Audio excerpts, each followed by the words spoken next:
BryanAlvarez.com. You're listening to The Bryan and Vinny Show with your hosts, Bryan Alvarez and Big Vinny V.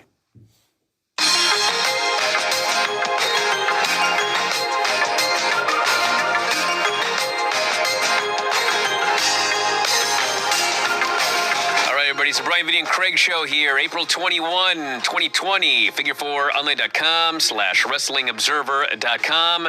Yes, you heard me right. Craig is here on the show today. Vinny is here, and we are, in fact, doing a Retro, Raw, and Nitro from 19 years and a month and a half ago this week, I believe. The March 21st episode, is that right, Vinny? March 19th, so just about 19 years and 1 month ago. Wow, look at that. Well, for those of you unaware, there's a coronavirus pandemic all around the world. Shit. What? Yes, relax, Vinny. And even though this was where it all started, and we shut down very, very early, like the middle of March, and we're actually doing better than most places in the country, Governor Jay Inslee gave a speech today, and it's looking like the May 4th, that was the original. We were shut down till May 4th. It's looking like that's going to be extended for almost everybody, and I'm not sure that everybody is going to be here in this room anytime soon. So we were delaying. I wanted a big party here. I wanted everybody to wear suits and ties, and we could drink and have a good time. Drink here. For the final Nitro. What it's looking like, God only knows, so let's just get it over with. That's what Vinny and I decided. Craig was dragged into this. Yes, I was. So Oh, come on. the plan is that tonight it's the second to last week. Right. And I think that next week we need to just end this. Take the horse out back and shoot it. Yes. Correct. Next week is the last Nitro. And then we're still doing a show the week after, so I assume we'll do WrestleMania 17 from Houston. That seems to be the idea. Now, I neither of you know this yet, but I do have a couple of ideas for next week's big celebration. And I will discuss those with the powers that be. And, of course, follow me on Twitter at Bryan Alvarez. I'll give you guys all the updates, or I'll just tell you about it on the Bryan Vinny Show over the next couple of days. But until then, we have two shows to talk about here today, and no time to waste. So, Vinny, the floor is yours. We begin, as always, with WWF Monday Night Raw, this time from March 19th, 2001. So on Thursday, to make a long story short, there's a big-ass brawl with Kurt Angle, Steve Austin, and The Rock. And I saw Austin stun The Rock and also pin Kurt Angle. So the best of all worlds for Stone Cold on SmackDown. So here on Raw, The Rock is pacing the parking lot. And then we open with The Big Show versus Raven for the Hardcore title. A terrible match. I liked this show, but you know what this was? This was the worst of the Attitude Era. A hardcore match. Everybody hits each other with a bunch of shit. Dudes run in.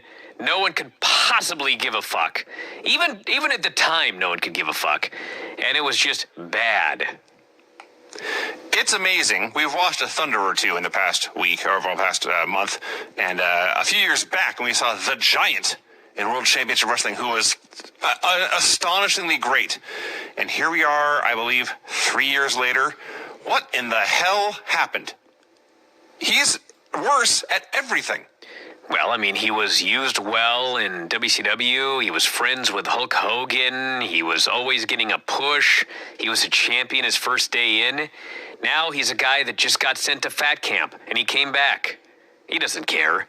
He's making his money. It's very clear he does not care at this point. Yes.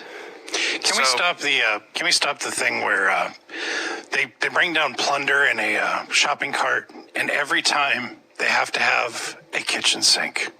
No, there is a kitchen sink. I didn't even notice anymore. You know, I want to mention, by the way, since Vinny, I'm sure Craig probably knows as well, but Vinny knows all about the work we've been doing on the backyard. So the guy is pruning the big tree, the one tree that we have remaining. He's shaping the tree. And a bunch of this stuff fell over the fence into the yard next door to us. Oh, okay. Excellent. Good neighbors, yeah. So we decided that we were going to go clean it up. Now, we don't know these neighbors because it's not even in our neighborhood, Like it fell over the fence into the other neighborhood. Yeah, you go all the way around the block to get to their house. Exactly. So there's nobody that we can really talk to. We could talk to them, I guess, but we just decided we're going to go over, walk into their yard, and clean up. Okay. In the middle of a crisis? Yes. Well, no one else is around. It's not like there's a crowd. So there's a lot of debris, and so Winnie's idea is, well, Paisley and I will take Paisley's stroller to the other neighborhood, and we'll fill the stroller up with these clippings. Mm-hmm. Well, when you look over the fence at the clippings, it looks like less than there was. So anyway, they go all the way over there, and long story short, they end up walking back up that big-ass hill with a stroller filled to the brim, like the top part, the bottom part underneath, with tree clippings. I can only imagine what people driving by must have thought. But I got a picture for you, Vinny. I'll send it to you later. It reminded me of the shopping cart full of plunder.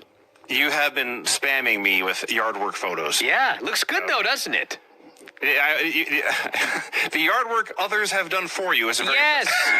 I never said I did the yard work. Not one time did I claim that I was going to do this yard work. Are you kidding me? You're very proudly showing off this work I have had done for me. Yes, exactly. Brian, I had no doubt that you were not going to do this yard work. Of course not. But what's funny is there's a lot of other work around here that I did do, like hanging our outside lights. Don't buy the gimmicks, everybody. I'm way more of a handyman than any of you know. But I did nothing on the yard. I will admit I did nothing. In fact, I got pictures of Paisley out there with a rake. She's out there pretending to do work. I just stood up there and I crossed my arms and I smoked a cigar and I oversaw all of the handiwork. Laughed maniacally. Like the Lord on the 6th day. There needs to be a whistle you can pull like Mr. Slate. No, I want him to do a good job. Yeah. I'm a nice guy. I buy him lunch, I just made a Flintstones joke in 2020. That's all right. This is all so much more fun and entertaining than this stupid hardcore. Yes, I promise you.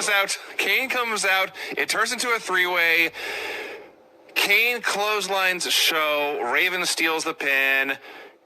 Raven wins. He's a hardcore champ again. Kane chases him away. Raven leaves. Load of shit was what this was. It was no good. Shane and his turtleneck go for a walk. Coach goes outside. He informs The Rock. Now, keep in mind, we're at this point 15 minutes into Raw. Rock, Steve Austin's flight has been delayed.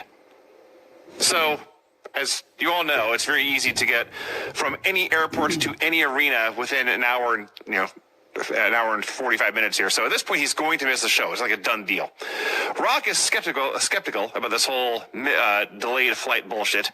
Tells Coach to go to Albany International Airport and tell Steve Austin that The Rock is at the arena waiting. We have a Shane McMahon promo. And this segment was amazing. Well, it was. But this was bad, but Vince was incredible. This segment was amazing for like 5,000 reasons. What's it like to be Vince McMahon's son, he asks. Quote, my father can kick the crap out of, humiliate, and buy each of your fathers. This is supposed to be a babyface line. Oh, yeah, he pauses. Horrible. He pauses for cheers. They do not come. So, watch his dad do whatever he wanted with no ramifications. Nobody can stop him. Not Stone Cold Steve Austin, not The Rock, not Mick Foley, not even billionaire Ted Turner can stop my pop. And then I watched my pop being interviewed by Bob Costas. At this point, I just buried my face in my hands. I could take him out. Fuck, he's going to go up there and defend his father on Bob Costas. It's like when Stephanie came out after 9/11 and talked about all of the problems that her father had suffered in his lifetime. Very similar to the terrorist attacks, yes. So I guess he was saying that although he hates Bob Costas, he hates his father more. So he challenges Vince to a match at Mania. At this point, Stephanie McMahon comes out with crimped hair, but without a bra. She does not want Shane to challenge. She's out there without a bra to do a promo with her fucking brother. And what? Father. At one point, literally physically between them, holding them apart. It's a weird family, Brian. It's for damn sure. So you can't believe Shane would throw all this money away. They should be one big happy family. So Vince comes out with Trish, who may or may not be wearing a bra. Given her body at this point, it didn't matter. Let me talk about Vince here, because this was the highlight of the show to me. Vince comes out and says, I can only think of one thing right now, and that's what your dear old mother in her wheelchair, sitting there in her comatose state, watching this in the ring. I don't think she's very proud of you. What kind of a human being are you? A son that would challenge his father to a match? What kind of son would do that? He says, you tried me when you were 16. You tried me when you were 18. You even tried me again when you were 24. What's are random ages? Like Vince is writing down. Oh, he's 24 this time, pal. We gotta be even numbers. Dumb fucking kid. He says, why don't you do me a favor and bring me that contract? So Trish goes from the ramp to the ring. She gets the contract. She brings the contract back up the ramp. Vince then gets the contract and storms down and gets in the ring. Yes. And he says, Shane says, well, if you've got the grapefruit stag, because Vince goes, I've never backed down from a challenge in my life. Shane says, well, let's go right now. Vince gets in the ring. Hunter jumps Shane McMahon from behind. Vince commands Hunter to give his son a pedigree. And then Vince says, I'm going to beat your ass with Linda in a wheelchair ringside. His exact quote, I will never, ever forgive your mother for giving birth to you. And I'm going to wheel your mother right down. Your mother will be in my corner in a wheelchair, and she's going to watch me at WrestleMania beat your ass. It was so fucking unbelievably great. You can say whatever you want about Vince in 2020, and there's plenty to say. But as an on-screen heel, he is one of the greatest there has ever been in any company at any time in the history of this business. He was so great. Then they go backstage, and Shane's getting the shit kicked out of him by Triple H, and he's screaming, what kind of son are you? And Hunter tosses Shane into the limo, and Vince says, go back to Greenwich, go back to your mother. He says, one more thing at WrestleMania, it's going to be a straight fight. And the limo starts to drive off, and his last words are, you damn ingrate! Died. Loved it. He was out of this world. He was so great. Can't be denied how stellar his performance was. My favorite line he had was, as he's making his way down to the ring, he asks Shane, if you want to stoop to depths of which you've never stooped before, you ought to know you're messing with the wrong man. So, yes, he signed the contract, Vince did, made JR witness it, and I guess Shane had already signed it, so that's that, and the match is on. And as a segment to make me care about a match that I know can't possibly actually be good, this is amazingly effective. That was the exact same thing that I said, because when they first started coming out, and Shane challenges Vince, I thought, who in the fuck could possibly care about a WrestleMania match between Vince McMahon and Shane McMahon? And I got to say that when this was over, I still didn't care, but goddamn was the segment worth it. Like, I'll watch the match out of respect for the job they did building it up. The Hardys were scheduled to defend their World Tag Team titles against the Dudleys, but instead of the Dudleys coming out, it's Edge and Christian. And here's their whole explanation. The Dudleys aren't here. They blew it. We challenge you guys to a match. And so the Hardys accept. They have a 2-minute match. The ref gets bumped. Lita interferes. Edge drills Lita. Hardy's at the Twist of Fate and a senton, but then Rhino debuts. He spears Jeff. Edge pins him, and Edge and Christian are the new champs. These fans, took 120 seconds. They booed Rhino like crazy, but then they chanted ECW. Paul did not boo Rhino. He was going out of his mind for Rhino. Yeah, because he fucked every single one of them when the thing shut down, and so he was happy that some of them got jobs. That's very true. And he also aware that if one of them did become a huge star in WWE, it would make him look better. Yes, true. The Undertaker arrives at the building. Now, Lord knows the Undertaker knows a hell of a lot more about motorcycles than I do. But you're thinking the exact same thing I thought. Is it safe to be zooming down the ramp on a motorcycle with a long trench coat flowing in the wind behind you? Dude, when I was a little kid, I used to go on my bike and, you know, I had a cape. Not like an actual cape, but, you know, all kids have these, you know, Batman stuff every now and then. And my mom would always say, you can't wear your cape on your bike because it'll get caught in the spokes and yank you off backwards by your neck. I remember that from when I was like fucking 6. And this crazy motherfucker is driving a motorcycle into the arena with a fucking, looked like a cape, flying behind him in the wind. This dude's out of his mind. He is a dead man. I suppose he is a dead man. I believe this is how Jane Mansfield passed away. Not good. So, no, all sorts of bad. So that's that segment. Edge and Christian and Rhino were celebrating backstage. So Rhino on ECW, yes, he growled a lot. He was always very, very intense, but he was a human being who could speak in complete sentences, often with a lot of profanity. Now he's George Steele. Maine, Hill, Hotel. And they send him off to the hotel, so he's gone now. William Regal has things to discuss with The Undertaker. No fool, this Regal. He's flanked by cops just everywhere. This, by the way, was not how Jane Mansfield died, by the way. They got the wrong one. Well, no, they were in a convertible. They drove underneath a truck, and the top of her head was taken off. Oh, that's worse. Yes. That was a very, very bad way to go. But it was not riding a motorcycle with a cape or a trench coat on. I thought it was that her scarf got caught in the wheel. No. As you're driving along. No. Well, that very much sucks, and I'm sorry for bringing it up, everybody. My bad. So Regal has things to discuss here with The Undertaker. Taker says, well, you and I can talk in private. These cops want to come along, they can leave their badges behind. Because, of course, that's how the police operate. Right. So apparently, I'm guessing on SmackDown, there was some sort of conflict between The Undertaker and Stephanie. Or maybe this goes back to when he was trying to marry her. I don't know. But Regal has a restraining order against Undertaker. He cannot come within 25 feet of Stephanie McMahon. Taker looks it over, shrugs, and says, she's got nothing to worry about. 25 feet's no big deal. But you and I are going to have a little heart-to-heart. I know it was you who dropped a dime on me. You stitched me out to the cops. That makes you an endangered species. And in my world, snitches are a dying breed. Not snitches are bitches or snitches get stitches. He goes, you know what they say about snitches? They're a dying breed. Well, that's what Undertaker says about them. Okay. Whatever, dude. Snitches get twitches. I tombstone them on their head. Wow. There's 1,000 different ideas he could have come up with, but that's right. All right, so Hunter Coach is at the airport waiting for Stone Cold Steve Austin. Triple H goes to William Regal in his office to ask for a favor. After beating up Shane, he's all fired up. He wants a match tonight.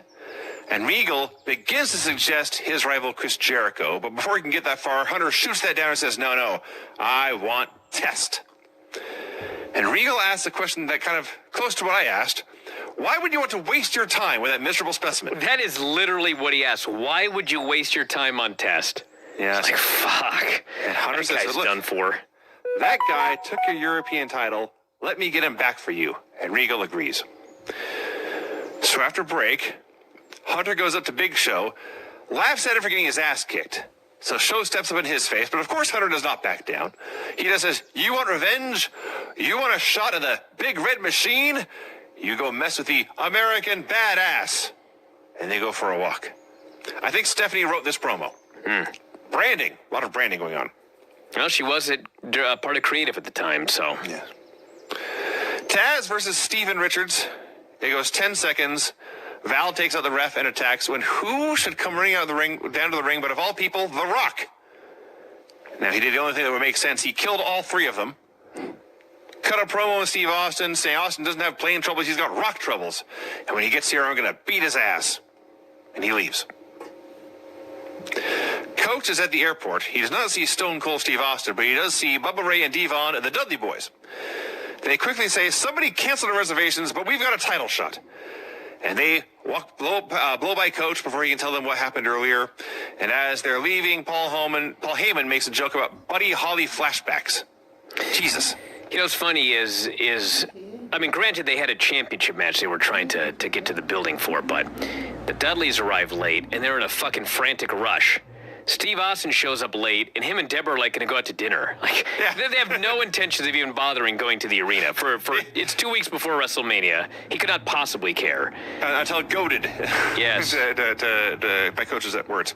And by the way, I want to mention, since you talked about the Stephanie on creative and the flowery language and such, if you have not heard the Observer Live from, I guess it would be Monday, Jared Silberkleit was on the show.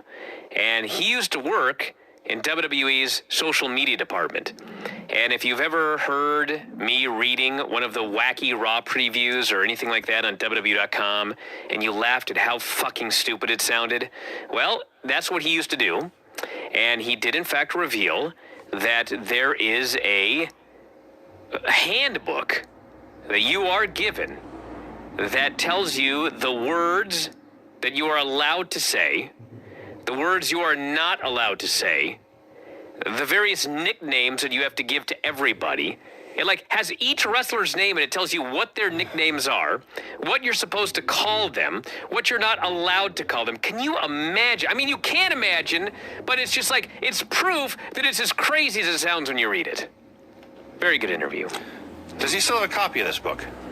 Yeah, but I told him not to get it for me because I didn't want him to get in trouble. All right. But it does exist. You should have got it for boy. Yeah. Yeah, I'll get him in trouble. I don't care. All right, so Triple H versus Test. Okay, takeaway number one. Hunter Hearst Helmsley is enormous. Oh, yeah. Dude, Test just wait. Wait till he comes back from his torn quad. It's Test almost is WrestleMania. 6'7" or 6'8", whatever he is. He's a thick, muscular dude. Hunter outweighed him by 30 pounds. He's just monstrous. So they go a minute. Undertaker comes out of the ramp. Big Show comes out behind Undertaker with a chair. Kane comes out, levels Show with a chair. Taker sends Kane to chase Steph away because you see, Undertaker has a restraining order against him. If he goes and chases and stalks and harasses Stephanie, he'll go to jail. Kane has no restraining order. So apparently he's free to chase her, harass her, stalk her, menace her. There's nothing anyone can do. They may as well do it this week before she files that restraining order. So Kane chases Stephanie away. Now, this actually made me sad because I wanted to see if Hunter weighed more than Kane. I think he might have. Instead, Taker goes into the ring. Taker begins to fight with Hunter. The match, by the way, technically is still going on. This is not a DQ. So they're brawling. Taker gets the better of things, and Taker grabs Hunter and lifts him up, and if he had followed through with this, I swear to you, this would have been the best chokeslam of his career. He's got Hunter up with one arm, the other arm sticking out to the side, Hunter's posting up, and Hunter may have weighed more than The Undertaker at this point. And this big, giant, massive Herculean man is up in the sky. It looks so great. But then, before Taker could follow through, Big Show shows up at the apron, so Taker puts Hunter down, goes after Show, Hunter flees. And then finally, if not enough has happened in the past 2 minutes, Test goes after Taker, and he gets chokeslammed. It sucks mightily to be Test. So my exact words when this were over were, quote, "A lot happened here. It was exciting, I guess." And then they go to commercial, and they come back, and they showed practically the entire fucking thing again. To give them a little bit of credit, that was really good attention to detail with having them to get rid of Steph. Yeah? That's true. They made it a one-on-one fight because as long as she was at ringside, Taker could not have gone down there legally. Right. But since he had his big red serial killer brother chase her away unprovoked, that's legal. It's a weird place, this World Wrestling Entertainment. Oh, speaking of. So we You're go right over there? We come back. Oh, my God. Oh, my God. I don't know where we are in the arena. You know where we are? Or a shopping mall. You know where we are? We're in the fucking perch in the Performance Center. Where the drifter got thrown off by Baron Corbin and almost got killed. But instead of shooting it from the perch, they shoot it from the ground looking up at the perch. So there's Kane. Kane has outran, he's run down and captured Stephanie McMahon. He has taken her way, way up at some platform up. I thought it was like a shopping mall and he was like down at the food court. He's pressing her over his head. And the camera's way up. They're legitimately 2 stories up and standing by the rail. And I know Kane's a monstrously strong person, and Stephanie is a thin woman. Vinny. There you go. Yeah. Vinny. Yes. This was so obviously a blow-up doll dressed up as Stephanie. Because when I saw it, I thought, what the fuck? He legitimately is pressing her over his head. Yes. There's a gigantic drop here. Yes. And so you could hear her screaming, "Oh, let me down, Kane." And I'm watching it, and I'm like, she ain't moving. And She didn't move much, and his arms did not move at all. No. It almost looked like he was doing a pull-up more than anything. Yes, this was absolutely, ironically, a blow-up doll dressed as Stephanie McMahon that they shot from so far away that when they had her, I guess, on the ground screaming to throw her voice, it actually looked like he was pressing. It was very clever, and the best part about it was, it was safe. Well, I hope you're right. The mouth moved, so maybe it was a mannequin or a marionette. I'm not sure that the mouth actually moved. I thought it was a mannequin. I will go back and check. I could have sworn, because when I watch these shows, it's usually like a little 3-inch window once I'm watching the show, and then I got Twitter or whatever else on the other screen to keep my interest. So when I saw that, I said, what the hell? And I blew it up to my whole screen. I was like, I don't know, because they weren't moving a flinch. Dude, it had to be pixelation. I watched on a 48-inch TV or whatever. Okay, well, that worked. Yeah. I'm 99% sure that was a mannequin. I certainly hope you're correct, because these people are insane, Brian. They do insane things sometimes. I know, but it is Vince's daughter, so his level of insanity with his daughter. I mean, his son, he doesn't give a fuck, but his daughter, he takes care of her. So Kane's got her pressed up there for like 2 minutes straight, and Taker and Regal are talking on the floor below them. And to make a long story short, Taker demands, before Kane puts Stephanie down, that Kane gets a match against The Big Show at WrestleMania, and he, The Undertaker, gets a match against Triple H. So Regal agrees to these demands, and the camera pans right, and you see the shadow of Kane setting Stephanie down. Yeah, it's ridiculous.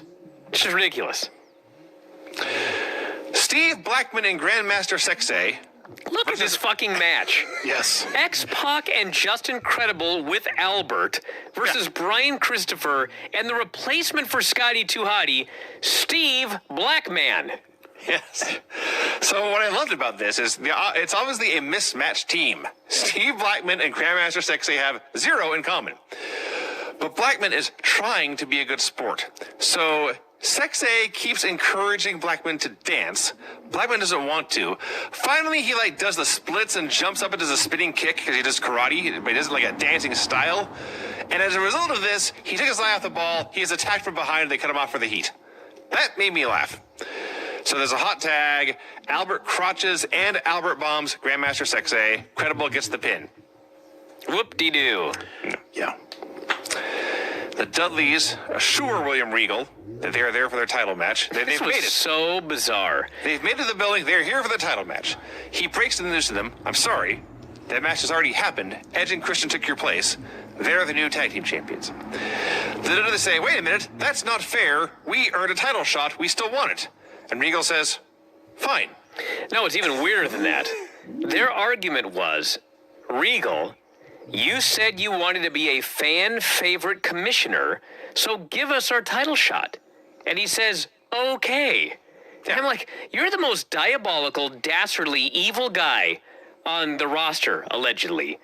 And now you gave them a title shot because you had promised to be a fan-friendly commissioner. This was just weird. But they got their title shot, and it turned out to be on this show. He never even said when, but they got it here tonight. Yeah, I was expecting it to be at WrestleMania. I really didn't understand the point, especially what happens later. Well, they're setting up a 3-way. Understood, but that's at WrestleMania. They could have got their shot then. They're kind of in a 3-way. They have a show next week, too. Yes. That's right. So, then is the segment this show is most notorious for. Chris Jericho goes into William Regal's office. He's the only one there. He looks around. He sees a pot of freshly brewed tea. He has a terrible idea. He pulls the tea behind the curtain, does something very, very rude to this tea. He pisses in the tea, and then he comes back, and if the sound of urination wasn't enough for you, he dramatically zips up his trousers. You've never seen a man zip his fly up like this before. So, vigor. No, he gave a little jump, too, at the end. Absolutely. Make sure okay, so to dot the I, if you will. So Jericho goes in, and he allegedly I got that urinates in the tea. Okay, so obviously he's not going to piss in the tea on national television. So he goes behind the curtain. There's a pee noise. He comes out. He adjusts his trousers. Okay, so the funniest thing about this whole deal is, obviously, unless you're a fucking first day dumb shit moron, you're aware that Chris Irvine did not really urinate in Darren Matthews' tea. Okay, it's fake. All right. They go to commercial and they come back, and Regal's sitting there, and he starts to pour his urine-filled tea. And Harvey Whippleman rushes in, and he says, Mr. Regal, I've got to tell you something. And this doesn't bother me, because I don't even get mad if you actually do this to me. But I do always find it funny when, like, somebody texts me, and they go, are you there? And they wait for me to say yes, which could be hours later. And then they send the message they were going to send. It's like, why did you send me the message? Yes. Like, in case I may be dead? So anyway, this is what Whippleman's doing. Whippleman wants to tell Regal that Jericho pissed in your tea. He wants to warn him you're about to be poisoned. But he can't just say, Mr. Regal, Jericho peed in your tea. He has to go, Mr. Regal, I have to tell you something. Regal says, get out of my office. But Mr. Regal says, I've had a rough day. I want to relax with some tea. But Mr. Regal, get out of here, he screams. So fucking Whippleman, this dumb motherfucker, just leaves, okay? So William Regal, he gets his glass, and he begins to lift it up to his mouth. And you can actually hear grown men and women in the crowd start to squeal in horror. Oh my God, no! And William Regal lifts it to his lips,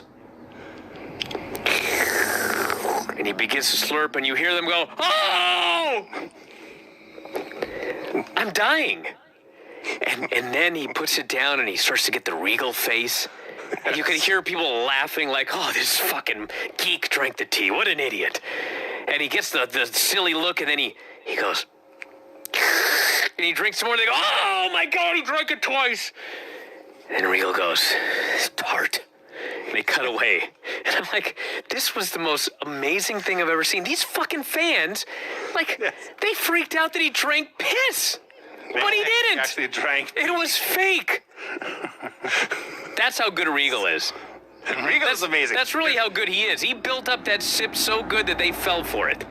There is no one better on this show, and maybe in wrestling ever, for this segment than William Regal. Oh, for sure. Yeah. By far. So, yeah. That happened. And I am totally with you on Harvey Whippleman. If you have the time to say, but Mr. Regal, you have the time to say, there's piss. Tea! Piss! The 2 words. He could have just knocked it out of his hand. But no. Ivory comes out to cut a promo accompanied by her friend China, which is a cardboard cutout of China. And she says, China, my friend China is here. She looks as phony as ever and as dumb as a board. I'm sorry to say, Little Miss China here won't be competing at WrestleMania 17 this year. It was funny for a second, but she just went on forever.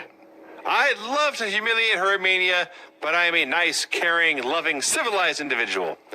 So she pulls out a legal document that says if China gets hurt at Mania, it's her responsibility, nobody else's fault. What do you think, China? Oh, no comment, and of course you can't sign. You've let down the people. You've robbed me of the greatest achievement of my career.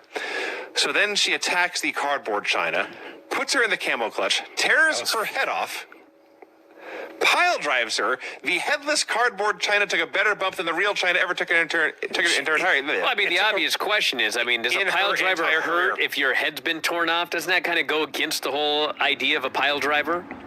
The cardboard cutout sold it like Rob Van Dam taking a pile driver. Yes, actually. So, of course, the real China appears. I'm the only one that thought this. Why would you pile drive somebody who has no head?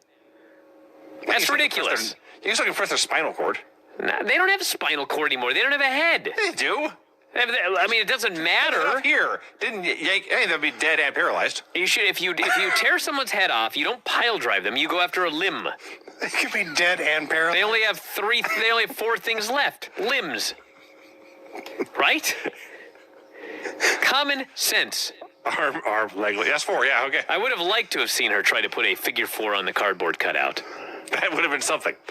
Regardless, the real China shows up, DDTs her, signs the contract. She signs the hold harmless agreement, and she will not sue World Wrestling Entertainment if she hurts her head's yanked off. Yes. And out comes the right to censor to harm her, but she calmly leaves the ring, her music plays, and she strides away triumphant. Hey, they put the babyface over on her return to build to the match in 2 weeks. I enjoyed this segment. Did she get some more work done? Is that why she was gone? Dude, I don't know. Okay. They had nothing for her. It's a fair guess. She got hurt at Rumble. She's been seen sporadically since then. Once her and Hunter were done, they had nothing for her. Understood. So we go back to William Regal, who has just been informed that a travesty has taken place. You cannot go around threatening the daughter of the World Wrestling Federation, and you cannot soil the commissioner's tea. So he books himself versus Jericho for Mania, and for tonight, himself and Benoit and Angle versus Rock and Jericho in a 3-on-2 handicap match. So at this point, there's like 20 minutes left in the show. God. We go to the airport. Steve Austin arrives, and like I said, like he's going down the elevator, he's in no fucking hurry. He runs into the coach, and like literally his plan is, I'm just gonna fucking go out to dinner. He has nothing. Like they're 2 weeks before WrestleMania, he's not even gonna try. But then coach tells him that Rock is out to get him. And then Austin's like, well, fuck, I got my braces on. May as well just go. And that's what spurred him to go to the building. He even tells Coach, you stay here and get my bags. Yes. And considering Austin didn't get there until the show was going off the air, if Austin had stayed for his bags, he would have missed Raw. Right. Dudley's versus Edge and Christian. They go 3 minutes. The ref gets bumped. There's tables. There's chairs. Spike Dudley runs out. Acid drops Christian. Dudley's won with the 3D. We have new tag team champs for the second time on this show. Cool. Ridiculous. I was over it at this point. Yeah. Angle and Benoit are going for a walk. Angle has a plan. He says, Mr. Regal wants to get his hands on Chris Jericho. That means it's our job to take out The Rock. Benoit's like, cool. And Angle says, so what we'll do is, you put him in that crossface, whatever you call it, and that'll be a setup so I can finish him off with the ankle lock. And Benoit's very offended that the crossface will be nothing more than a setup for Angle's finisher. We then go to Eddie Guerrero at WWF New York. They say, look, it's Eddie Guerrero at WWF New York, and we cut away. Mm-hmm. This is the build for Eddie Guerrero versus Test at Mania. Fuck, that's enough of a build. I didn't need to see any more. On this show was perfect. I guess they were running out of time. They were in a sprint on the show. Regal, Benoit, and Angle versus Rock and Jericho in the main event. What a great team. Oh my gosh. William Regal, Chris Benoit, Kurt Angle. Yes. And Rock and Jericho, for fucking that matter. everybody. Everybody in this Yes. match was fucking awesome. Yeah. They all did the best stuff that they do on each other. Regal just grinding on Jericho. Yes. Angle suplexing poor Jericho all over the place. Yes. Benoit beating shit out of him. Beating the piss out of him. Yes. So, eventually, Rock gets his hot tag. The match is awesome, but we haven't made that clear enough. Benoit and Angle, as promised, do get the crossface ankle lock combo on Rock, but Jericho breaks it up. And then, kind of out of nowhere, Regal just blindsides Jericho with the, whatever belt they had, and pins him. So, Regal's team wins. At this point, Steve Austin appears. He's about to stun The Rock when Angle attacks him. There's a big schmoz. Angle gets stunned. Rock belt shots Austin. Rock brawls with Benoit for a while, and then finally catches. They do a setup where Austin and Rock are on opposite sides of the ring back to back, and you know that we're going to turn around and one of them will hit his finisher, but you don't know who it's going to be. And Rock beats him to the punch, hits the rock bottom, and his music plays. And this is done. All I could think was, Stone Cold Steve Austin flew to Albany to do this show. Hell yeah, dude. He used to do this shit all the time. He'd do one quick segment and stun some dudes, and that was it. 30 seconds at the airport, 2-minute brawl at the end of the show. Which is actually funny because, like, if you remember when he was on his rise and they were trying to beat WCW, like, the whole gimmick was he would be in 18 segments on every show. Right. Now it's like he's a huge star and they're winning, so it's like, I use him for his one segment. Even though he's headlining fucking WrestleMania in 2 weeks. One quick segment, that's it. I like the show. This is a very fun show and a very good way to promote WrestleMania. As an actual wrestling show, there was not a lot on it. Wondering if they can top this for the go-home show, because this was a pretty damn great show. Guess we'll see you next week. Vinny, your music. Yes, please. The finishes on this show were pin in a hardcore match that turned into a 3-way hardcore match. Pin after interference from a woman and a rhinoceros. No finish when the ref is attacked and a third guy runs in and then a fourth guy runs in and kills all of them and cuts a promo. No finish after legitimately 20 feet of men interfere. Pin in a tag match after interference from a 350-pound man. Pin after interference by Marco Stunt's historical forefather. And pin in a handicap match after a belt shot. Excellent timing. As always. All right, let's talk about this Nitro. The next to last episode ever of Monday Nitro. Actually, this kind of is the last episode because next week's that simulcast, so half the show is Raw or whatever. March 19th, 2001. We begin with what has to be their 93rd funeral segment since Halloween Havoc. R.I.P. for DDP.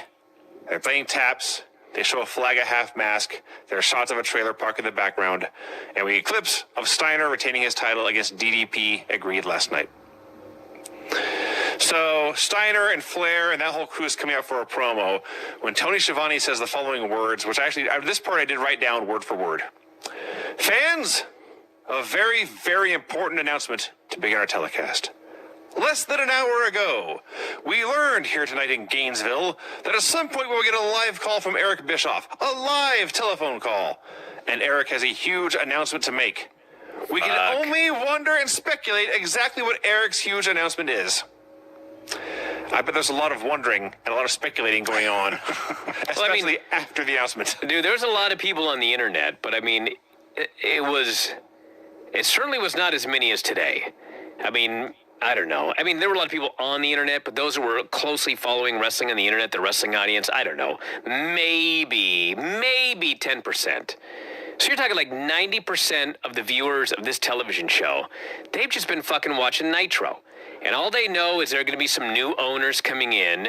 But, you know, they've had so many owners, presidents, commissioners, that I'm sure nobody thought it was anything but bullshit.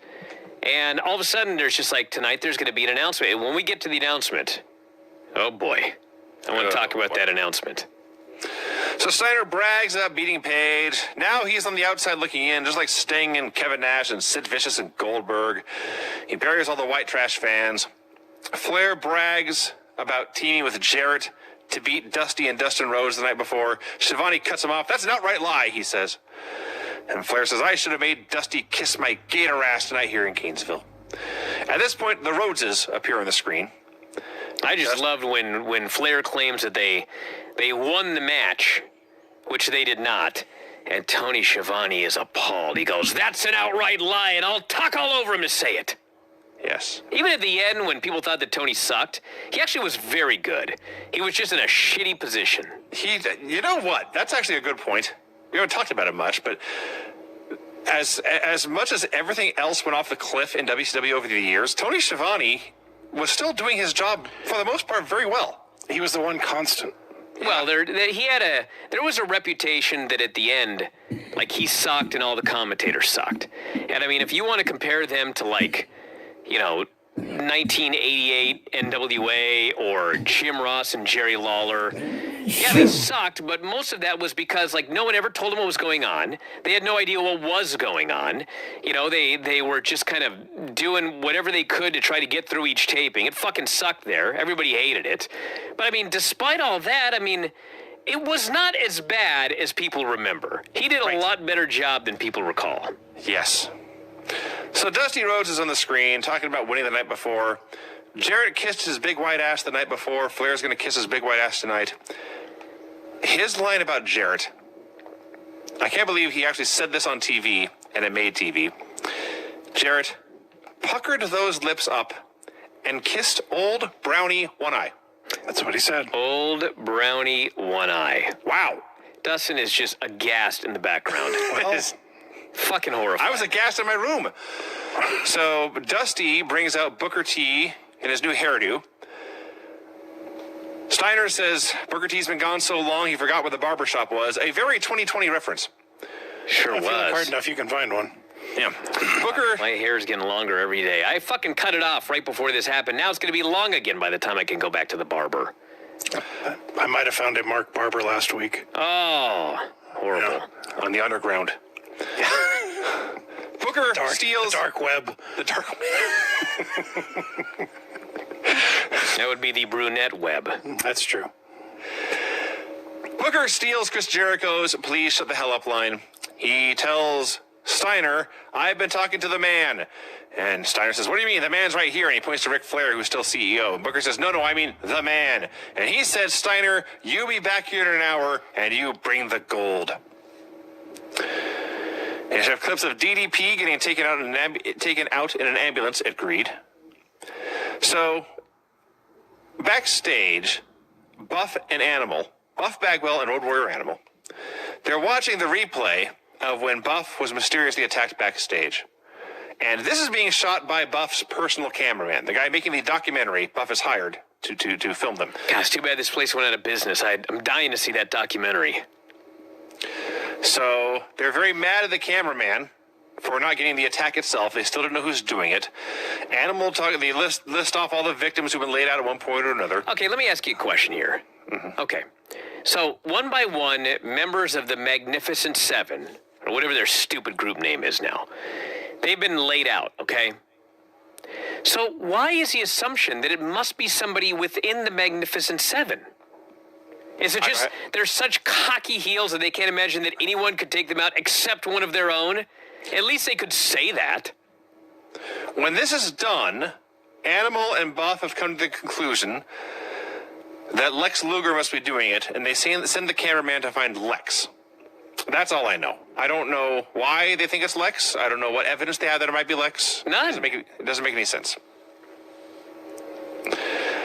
Jason Jett versus Disco Inferno. This match was actually pretty good. Yes. But, I mean, they're in there, and Jason Jett, he actually made a great comeback. Dude, he's doing every crazy move in the world, handspring elbow, standing moonsault, all these spots, and then he hits a suplex and gets the pin. It's like, what? He's stealing Canyon's gimmick. So Disco now is best friends with Mike Sanders out of nowhere. He says that Jason Jett last week beat that bum Alex Wright. Or excuse me, he says this bum Alex Wright. He's taking a promo to Alex Wright. Says, "Alex, this bum beat you last week. Now watch me do what you couldn't do, you big bald loser." And then, of course, Jason Jett beats him, and essentially beats him and Mike Sanders at the same time. Sanders is in the ring for like half this match. Either has to pretend not to see it for like minutes at a time, or just doesn't care. And it didn't matter because Sanders got beat up, and Disco got pinned, and Jason Jett won, so there you go.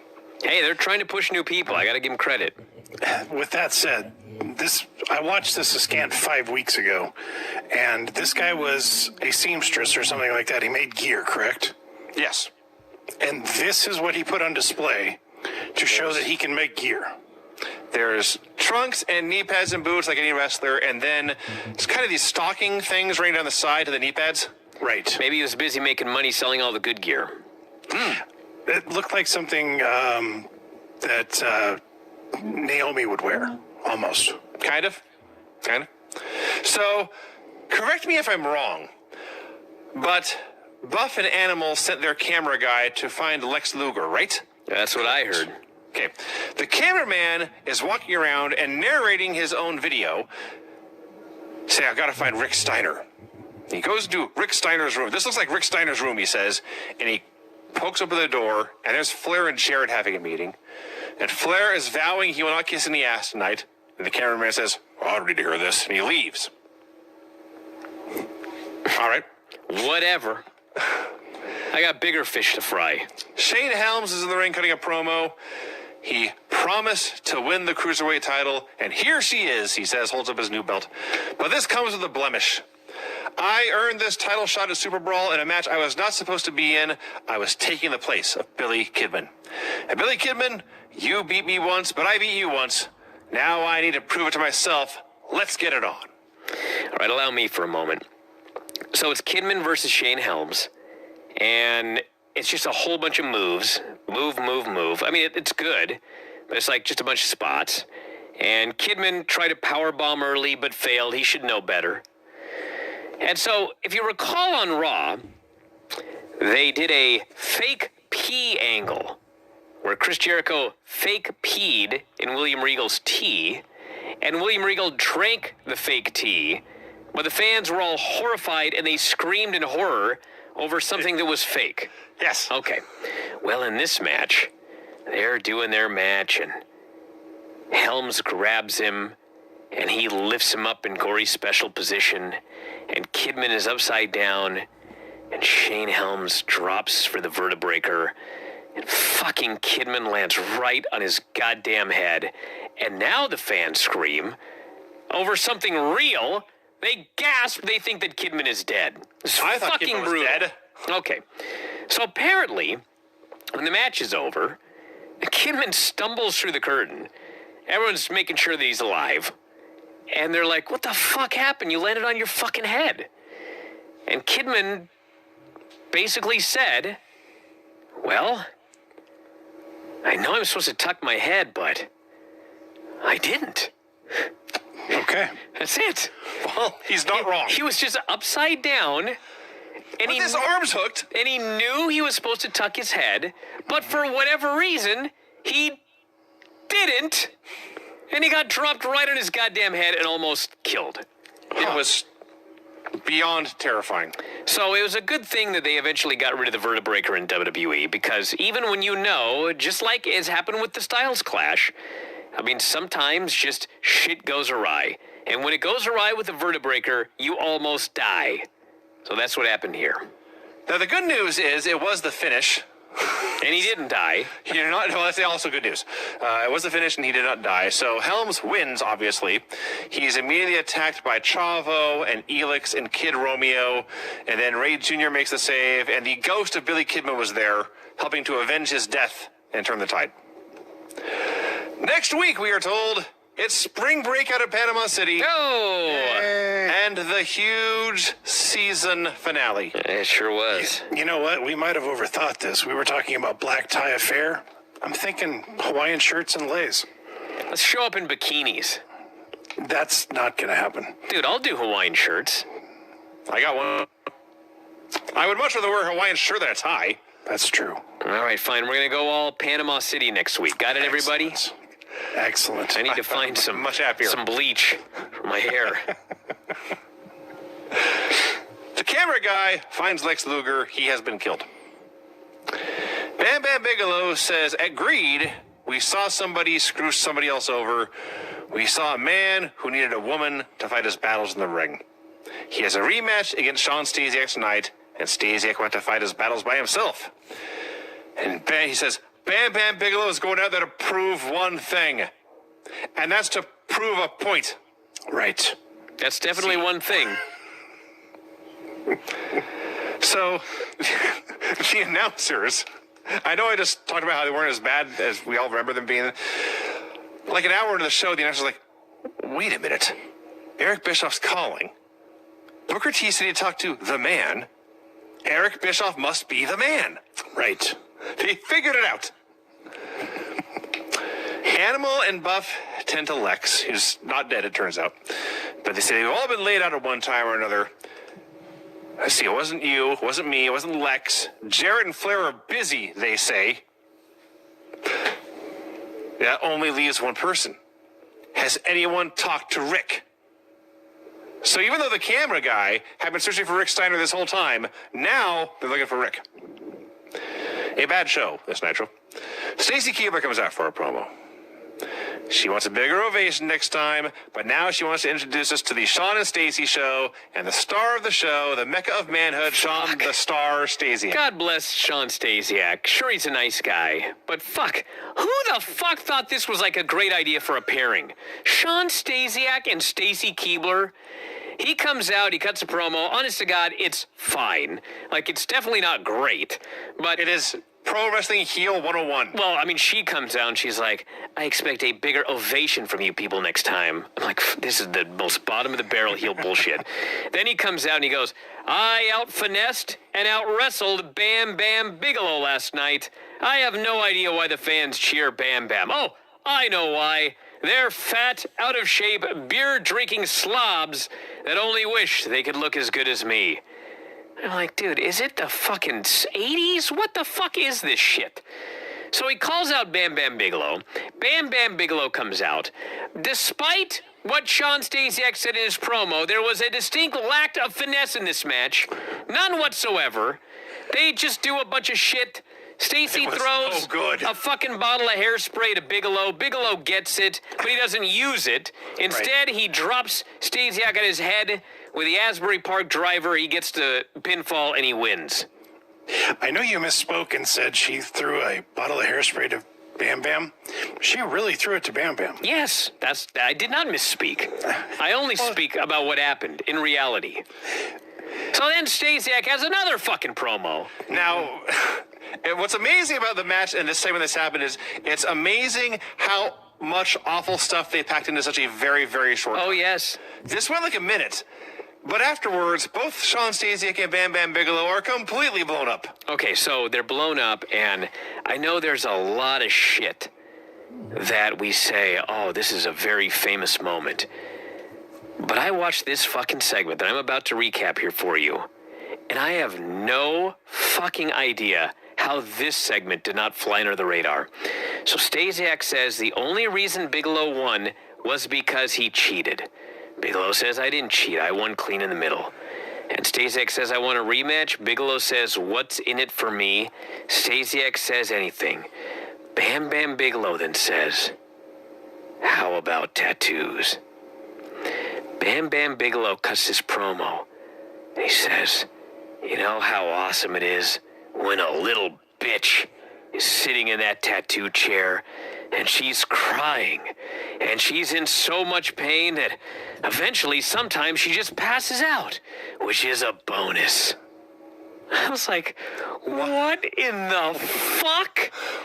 What in the fuck did that guy just say? I rewound it, and in fact he said, you know how awesome it is when a little bitch is sitting in a tattoo chair and she's crying and she's in so much pain that sometimes she even passes out, which is just a bonus. I fucking almost fell out of my goddamn chair. How the fuck does nobody talk about this? This was the craziest thing I've heard a babyface say. So he wants a tattoo next week if he wins. Stasiak says, oh yeah, Stacy's all for that. She's not all for it. And he goes, I'll take the match. And Bigelow goes, I'm not talking about her. I'm talking about you. You prissy little thing, he says. I'm talking about you, Stasiak. That's their match for next week. I was aghast. I was fucking aghast watching this segment. I was right there with you as Bam Bam Bigelow, the alleged babyface, is talking about tears rolling down her face as needles are ripping through her skin. Like, Jesus. What in the God. fuck? Yeah, no good. No good, this show. So Scott Steiner comes out. It's time at the top of the hour. It's time for the phone call. Terry Taylor is out there with a table, but Steiner immediately throws all the furniture out of the ring. Booker T comes out. He reveals that the man is, in fact, Eric Bischoff. So shut up and listen. Okay, so there was so much going on at this time that I never watched this Nitro again. And there was so much stuff behind the scenes to talk about that was fascinating. So this is the first time in 19 years that I've listened back to this Eric Bischoff phone call on Nitro. And it is amazing. Eric Bischoff calls in and he sounds like he's at a funeral. You've never heard a man so defeated. He is defeated. He is depressed. He is just the most miserable Eric Bischoff you've ever heard. And he says, I would love to be there tonight, but it's just not possible. For the past 6 months, I have been working with a group of people to acquire World Championship Wrestling so that we can rebuild it again. And by the way, they were so far along, he thought, that they actually issued a press release announcing that they had successfully purchased the company. Yes. I believe they announced it on Nitro at one point. It was in the newspapers. It was a press release. It was all over the country. But then, as it turns out, at the last second, Turner canceled Nitro and Thunder. And without television, the company was worth nothing. Mm-hmm. And then they offered it to Vince McMahon for $2.5 million in an agreement to buy X number. It was like $2 million worth of ads over the next God only knows how long. Vince bought it, and Eric was fucked. And Eric says, we've run into some roadblocks that may in fact be brick walls. He says, while I'm still in power, I want to do everything for what could be the last night of wrestling on Turner Networks, which in fact it was for 19 years. I want to provide an exciting program. Every title will be up for grabs next week, including the Cruiserweight title, the Cruiserweight Tag titles, the U.S. title, and the World title. Steiner, you will be facing Booker T, title versus title. I want to extend an open invitation to any former heavyweight champion to join us in Panama City and bring your boots. Flair, I know we've had a rocky relationship, I'll say, but I have a lot of respect for what you've done for wrestling. But with all due respect, you need to kiss Dusty Rhodes' ass tonight. And he hangs up. That's, by the way, the final words from Eric Bischoff as he announces to the world that it's done. That Ric Flair needs to kiss Dusty Rhodes. That's, which, by the way, is ironic. His final parting words. So, what's amazing to me is that he even fucking bothered. You know what I'm saying? Like, it's done, but he's still bothered to book a show for next week. And he books all of these matches, and you got to remember that, like, there was a fair number of people in WWE or in WCW that thought, this is not real. It's all part of Eric's plan. He's bought the company. It's all a work. And next week or the week after or, you know, in April or whatever, it's all going to be rebuilt and we're going to be back in action again. There were a lot of people that believed that. Lots of people. But if you watch this segment, like, you can see, like, Flair doesn't give a fuck because he's done. But, like, Scott Steiner's got his sunglasses on and he fucking looks like he's crying. And Booker T's there on the aisle and he's got a very, very morose look on his face. And I think they knew that this was it. It was all over. And the best they could hope for is they were going to get signed by whatever happened. Like, if Vince bought it, Vince would bring him in or whatever. But you could see there were people in this segment that, man, they knew this was a grave situation. And the fans, like, none of the fans had any idea what's going on. They're just cheering like it's an angle or whatever. But, man, this was amazing to watch. This was fucking amazing to watch. It's just... I would love, maybe at some point Eric Bischoff has talked about what was going through his head at this moment, but it sounds like two things. First of all, like you say, he thought he had a deal done until the very last second, and the deal did not get done. But there also had to be part of him and part of everyone who thought, my God, it took us less than 3 years to kill this place.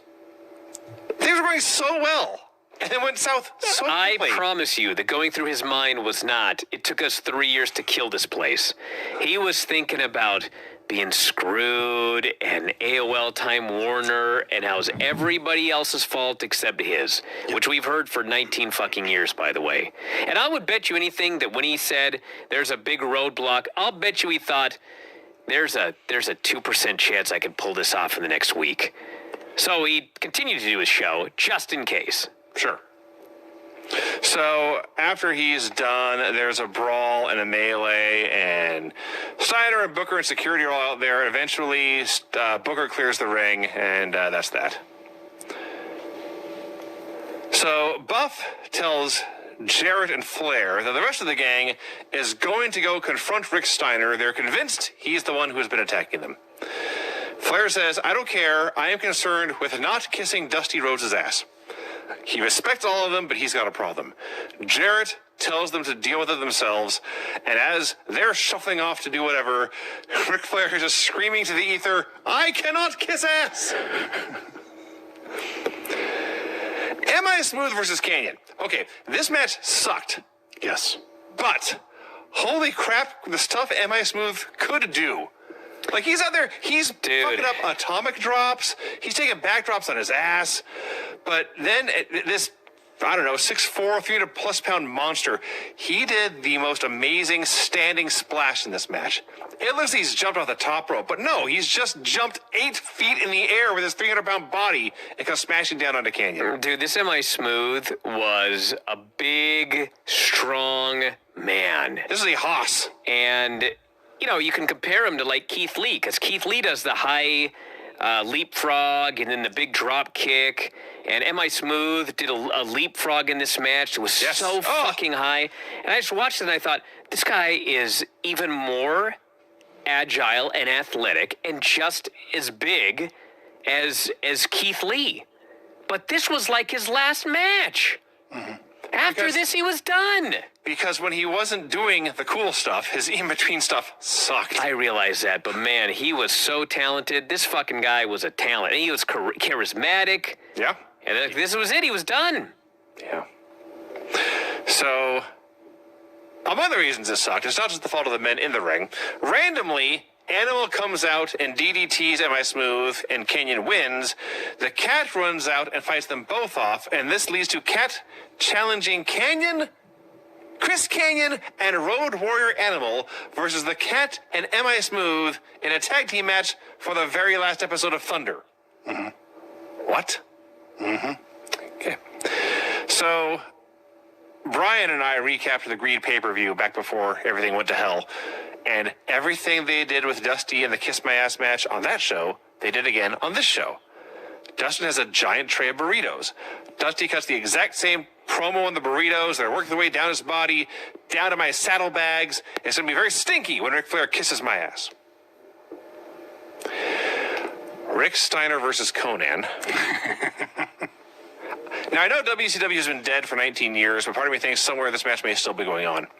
Which is amazing, because it only went like 3 minutes, but it was the longest 3 minutes of my entire life.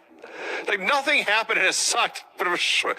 I was like consciously aware it had not been that great amount of time, but it felt like I was like stuck in an airplane. Just, days go forever right now. Days last so long. This felt like half my day. This was so bad, and it was all Conan's fault. Conan's completely blown up. They're doing just long chin locks. Nothing is happening. Part of me thinks it's supposed to go a minute, and Shane Douglas missed his cue. Eventually, he comes out there, and this match has sucked, and it's been boring and awful, and then Shane runs in and just hits Rick for the DQ. I very nearly lit my laptop on fire. No, dude, I didn't. I was watching this, and, it's one of those Rick Steiner matches where, for whatever reason, when it's time to sell, he sells. But then, when he's done selling, he beats the shit out of you. Yes. He's fucking punching Conan right in the face. Conan's holding his nose.